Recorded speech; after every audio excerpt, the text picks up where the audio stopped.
So today we look at a controversial time in French football right after the 2010 World Cup, where France ended a 40-year agreement with Adidas to shift over to some cracking Nike kits. We've got two of them here today. We'll bring them out, so let's get going.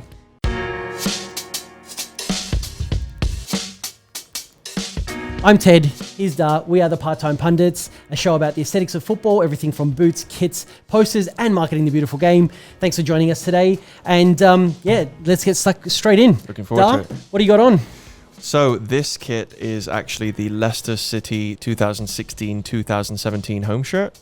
Kept the gold trim from the shirt before, which famously they won the Please don't remind me Premier of that League season in. as an Arsenal fan. That'll forever haunt us. But really unlucky. But I mean, they sort of had a great squad at the Leicester, time. You know, absolutely. Jamie Vardy, Riyad Mahrez, Shinji Okazaki, Kasper Schmeichel. You know, the lot. Danny Drinkwater. But this was worn the following season. They added a collar to the existing shirt, which the previous one didn't have the sort of fold-over collar. The kit before that had that little kind of white collar here, which it did, yeah. I didn't mind actually. It was a nice little detail. It was a nice touch. They got rid of it for that. But It did. They didn't do as well the following season in this shirt, unfortunately, but they did wear it in the UEFA Champions League. So this is what they wore. I think their run was the quarterfinals that year, and everyone was pretty surprised. But they were a strong team at the time. No doubt. They kept the majority of the players from the season before. Great manager as well to kind of guide them through that. So Exactly. Absolutely. So I picked this up in the duty-free section of Bangkok Airport. Nice.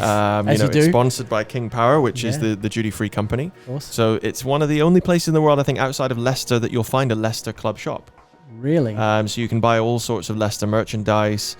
Was late to my flight, but I saw this and I said I have to have it. You know, it was it was a collector's item for me. Very cool. Good. Very, very happy to have bought that in Bangkok. And what about yours? What have you got on? This was the 2012. Actually, the reason why I wore this today is it's the only piece of Barca kit that I have. Okay. Ultimately, I picked this up in 2012. I was in Barcelona.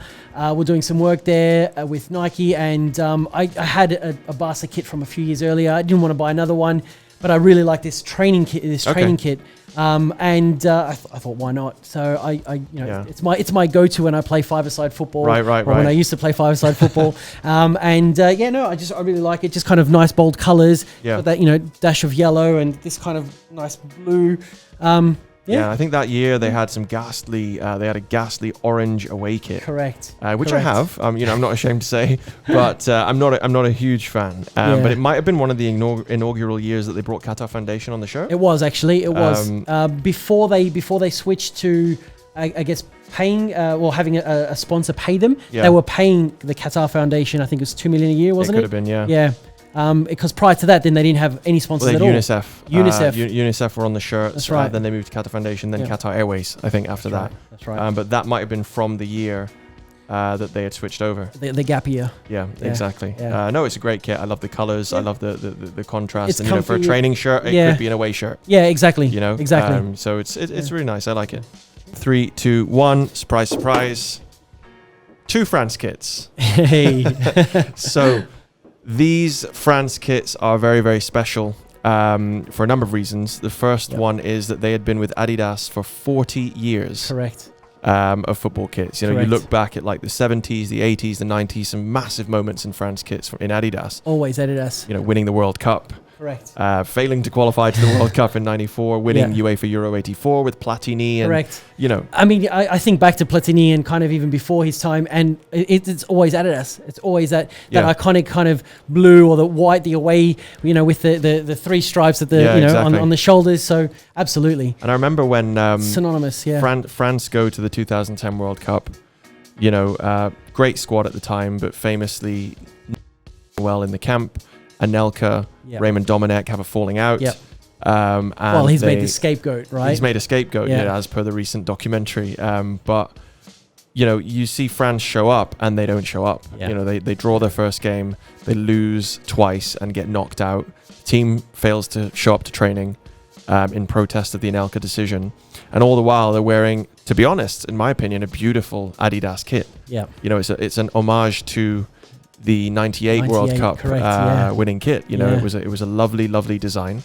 And unfortunately they failed in it. And I think it was a good moment for France to switch and kind of banish those memories away. And I mean, and what a switch. I mean, let me introduce this one. This is the 2011 home kit, which is just gorgeous. I mean, I saw this, and I'll explain the story in a second, because there is a signature on the chest, like a few of my shirts have. But ultimately, they released this. I saw it and I was like, oh, that's a good looking kit. Yeah.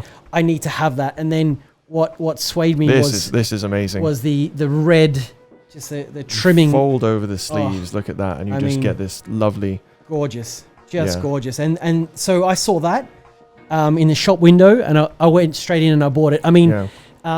Besides the point that I was interviewing Marcel Desailly. Okay. Besides that, an hour later, I was like, I need this. And what a shirt to buy. And I mean, I went in. I said, give me that one, and I think they even took it off the mannequin because they'd run out of the medium sizes. At the time, I was a lot skinnier than I am now.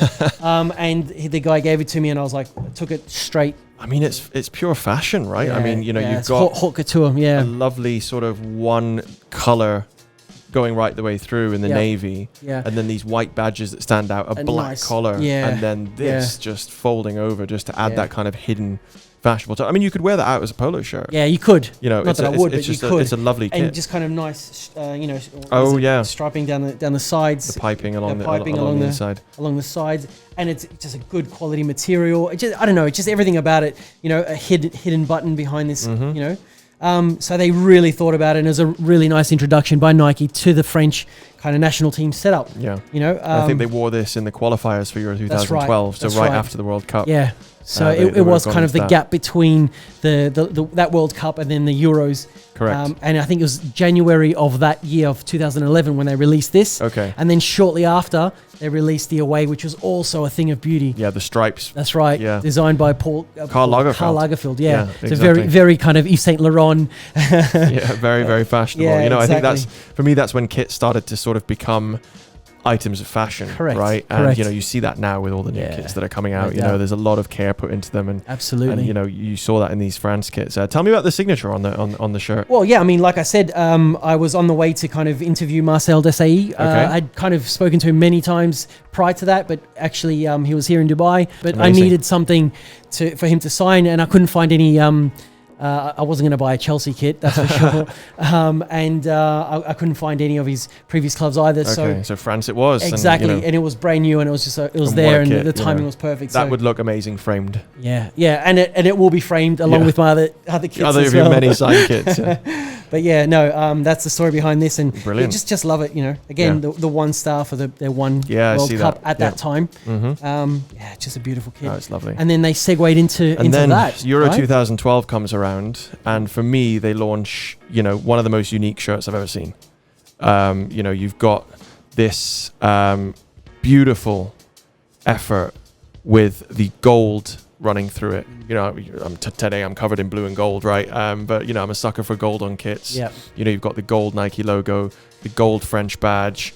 For me, it's the trimming. It's that gold trimming. It just kind of adds a touch of class, right? Very classy. Absolutely. Very classy, very regal. And, to add to that regal element, you've got this collar, which I'd never seen on any football shirt. No. And I don't think I have since. No, you're right. It's got this very Prussian military style collar on it, that was very Napoleonic for France. Absolutely. Kind of a allegory to them going into battle, and it just looked so good on. Yeah. And you've got the subtle striping across it. You've got the hidden button like on your one, and then really, really interestingly here on the inside. Just before we continue, I love that red piping as well. It just pops. Not that you're going to see all the players wearing it. Yeah. But when it's kind of on the mannequin and when they're showing it off, it's a nice little hidden detail. Yeah. And behind the collar, I mean, there is another hidden detail in here.